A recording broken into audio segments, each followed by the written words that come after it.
262ኛው ኤል ክላሲኮ በዓለም ላይ የሁሉንም እግር ኳስ አድናቂዎች ቀልብ ሊስብ የሚችል አንድ ግጥሚያ ካለ ኤል ክላሲኮ ነው። በታሪክ ሁለቱ ታላላቅ ክለቦች ሪያል ማድሪድ እና ባርሴሎና የሚፋጠጡበት ኤል ክላሲኮ ከጨዋታ በላይ ነው። ይህ የባህል ክስተት የእግር ኳስ ታላላቅ ተሰጥኦች ታሪኮች መድረክ ነው። ከስፖርት በላይ የሆነ ፉክክርም ነው። በሁለቱ ክለቦች መካከል የመጀመሪያው ግንኙነት የተካሄደው እንደ አውሮፓውያኑ በ1902 በኮፓ ዴል አራካናሲዮንስ የግማሽ ፍጻሜ ውድድር ወቅት ለኮፓ ዴል ሬ ቅድመ ሁኔታ ነበር። ባርሴሎና ያንን ጨዋታ 3-1 በማሸነፍ ፉክክሩን መጀመሩን ያሳያል። እንደ አውሮፓውያኑ በ1940ዎቹ በፖለቲካ ጉዳዮች ምክንያት በክለቦቹ መካከል ያለው ውጥረት ተባብሶ መጥቷል። አሁንም ውጥረቱ ከፍ ባለበትና የግል ፉክክር እየከረረ በመጣበት ክላሲኮ የእግር ኳስ ውዝግቦችን ማስነሳቱን ቀጥሏል። ሁለቱ የክላሲኮ ተቀናቃኞች በላሊጋው የመጀመሪያ የውድድር ዘመን ከመገናኘታቸው አስቀድሞ በ2 ነጥብ ብቻ ተለያይተዋል። ባርሴሎና በሁሉም ውድድሮች ከሪያል ማድሪድ ጋር ለ5ኛ ጊዜ የማሸነፍ ዓላማ ላይ ነው ያለው። ይህም ከዚህ ቀደም በፔፕ ጋርዲዮላ ከ2008 እስከ 2010 ያሳካው ነው።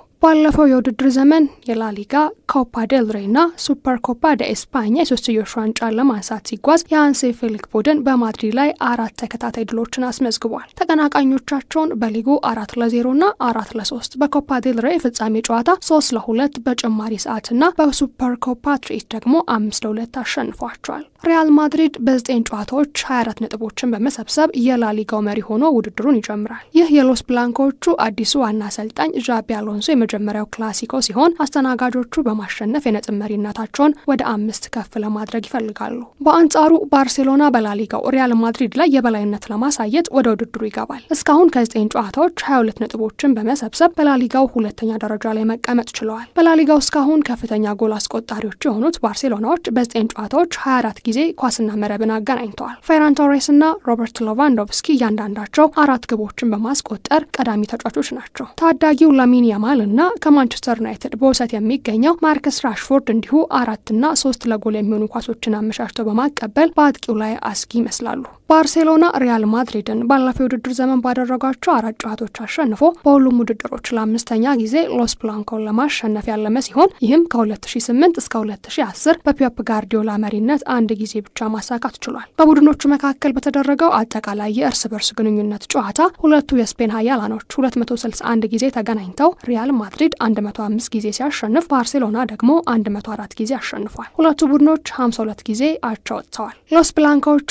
ረቡዕ ምሽት በቻምፒየንስ ሊግ ዩቬንቱስን በጁድ ቤሊንግሃም ግብ 1-0 በሆነ ውጤት አሸንፈዋል። በሌላ በኩል ባርሴሎና ኦሎምፒያኮስን 6-1 በማሸነፍ ወደ ውድድሩ አሸናፊነት ተመልሷል። ባርሴሎናዎች በውድድር ዓመቱ የመጀመሪያ ኤል ክላሲኳቸውን ሲጀምሩ የሚያሳስቧቸው ብዙ የጉዳት ጉዳዮች አሉባቸው። ጆዋን ጋርሺያ እና ማርክ አንድሬ ተር ስቴገን በጉዳት ላይ ይገኛሉ። ይህም ማለት ደግሞ ፖላንዳዊ ቮይቼክ szczesny የግብ ጠባቂነት ስራው እንደሚመለስ ይጠበቃል። ራፊና ወደ ብቃቱ ለመመለስ ቢሰራም ከሪያል ማድሪድ ጋር በሚደረገው ጨዋታ ላይ እንደማይገኝ ታውቋል። እንደ ዳኒ ኦልሞ፣ ጋቪና ሮበርት ሌቫንዶቭስኪ ካሉ ሌሎች ተጫዋቾችም ጋር ተቀላቅሏል። ነገር ግን የባርሴሎና ጥሩ ብቃት ያላቸው ተጫዋቾች ፌርሚን ሎፔዝ እና ማርከስ ራሽፎርድ ለሪያል ማድሪድ የተከላካይ ክፍል ስጋት ይሆናሉ ተብሎ ይታሰባል። ሪያል ማድሪድ በሆዱ ጨዋታ ትሬንት አሌክሳንደር አርኖልድ ወይም ደግሞ ዳኒ ካርቫልን ለጨዋታው ብቁ በማድረግ የሚበረታ ይመስላል። ሁለቱም ወደ ብቃታቸው እየተመለሱ ነው። ይህ ማለት ከኤል ክላሲኮ ጨዋታ ውጭ ያሉ ሁለቱ ተጫዋቾች በኤታፌ ጨዋታ ላይ ጉዳት ያጋጠመው ዴቪድ አላባና አንቶኒ ሩዲገር ብቻ ናቸው። አዲሱ የሪያል ማድሪድ አሰልጣኝ ዣቪ አሎንሶ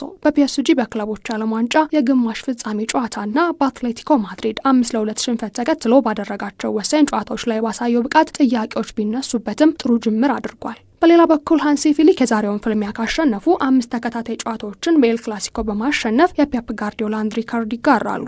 የእግር ኳስ አፍቃሪያን ስለ ኤል ክላሲኮ ሲያወሩ የክርስቲያኖ ሮናልዶና ሊዮኔል አንድሬስ ሜሲን ስም ችላ ማለት አይቻልም። ክርስቲያኖ ሮናልዶ እንደ አውሮፓውያኑ በ2009 ወደ ሪያል ማድሪድ መምጣቱ የዝውውር ወሬ ብቻ አልነበረም። በዓለም ላይ በጣም የታየ የእግር ኳስ ፍክክር ውስጥ ታላቅ ለውጥም ነበር። ከ9 የውድድር ዘመናት በላይ ሮናልዶ ባርሴሎናን 30 ያህል ጊዜ ገጥሞታል። 18 ጎሎችንም ከመረብ ማሳረፍ ችሏል። ባርሴሎና ከጊዜ ወደ ጊዜ የተባባሰ ያለ የጉዳት ቀውስ ገጥሞታል። ራፊኒያ ያለ ጊዜው ከተመለሰ በኋላ ከሜዳ ሲርቅ ሌቫንዶቭስኪ፣ ኦልሞ፣ ጋቪና ሁለቱ ግብ ጠባቂዎቹም ከሜዳ ውጪ ናቸው። ጄሉስ ኩንዴና ፍራንክ ዲዮንግ አገግመው ይጫወታሉ ተብሎ ይጠበቃል። ይህም የባርሴሎናን ምርጫ ከፍ ያደርገዋል። የኩንዴ ቀድሞ ክላሲኮ ጎል በኮፓ ዴል ሬ ላይ የፍጻሜ ጨዋታ ወሳኝ ነበር። አስተናጋጆቹ ሪያል ማድሪዶች እንደ ባርሴሎና ያን ያህል የጉዳት ቀውስ አልገጠማቸውም። የስፔን ክላሲኮ በቁጥርም እየተጫወተ ነው። ሪያል ማድሪድ እና ባርሴሎና ለክብር ብቻ ሳይሆን የትኛው ቡድን በሜዳና በገበያ የበለጠ ዋጋ ያለው መሆኑን ለማረጋገጥ ጭምር ነው። በሚሊዮነር ኮከቦች መካከል እያንዳንዱ ውሳኔ በምሽቱ የሳንቲያጎ ቤርናቦ ጨዋታ ላይ ልዩነት ሊኖረው ይችላል። ክላሲኮ ቀድሞውንም የኢኮኖሚ መሪ አለው። ሪያል ማድሪድ ወደ 1.6 ቢሊዮን ዶላር የሚጠጋ የቡድናቸው ዋጋ ከባርሴሎና 1.2